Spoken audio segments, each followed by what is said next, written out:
আজকে আমরা আমাদের সংসার মুভির লিলি চক্রবর্তী সম্পর্কে জানব।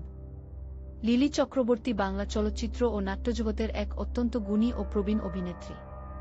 তিনি বহু দশক ধরে অসাধারণ সব চরিত্রে অভিনয় করে দর্শক হৃদয়ে স্থায়ী আসন গড়ে নিয়েছেন। বিশেষ করে মা, জেঠিমা বা পরিবারের বয়োজ্যেষ্ঠ সদস্যের ভূমিকায় তার স্বাভাবিক ও মমতাময়ী অভিনয় কাহিনীর আবেগীয় দিককে আরও গভীর করে তোলে।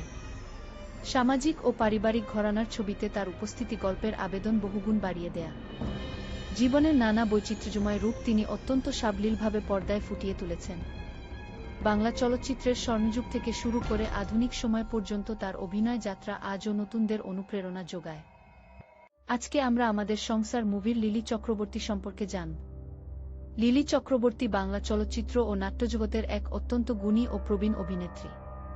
তিনি বহু দশক ধরে অসাধারণ সব চরিত্রে অভিনয় করে দর্শক হৃদয়ে স্থায়ী আসন গড়ে নিয়েছেন। বিশেষ করে মা, জেঠিমা বা পরিবারের বয়োজ্যেষ্ঠ সদস্যের ভূমিকায় তার স্বাভাবিক ও মমতাময়ী অভিনয় কাহিনীর আবেগীয় দিককে আরও গভীর করে তোলে। সামাজিক ও পারিবারিক ঘরানার ছবিতে তার উপস্থিতি গল্পের আবেদন বহুগুণ বাড়িয়ে দেয়া। জীবনের নানা বৈচিত্র্যময় রূপ তিনি অত্যন্ত সাবলীলভাবে পর্দায় ফুটিয়ে তুলেছেন। বাংলা চলচ্চিত্রের স্বর্ণযুগ থেকে শুরু করে আধুনিক সময় পর্যন্ত তার অভিনয় যাত্রা আজও নতুনদের অনুপ্রেরণা যোগায়।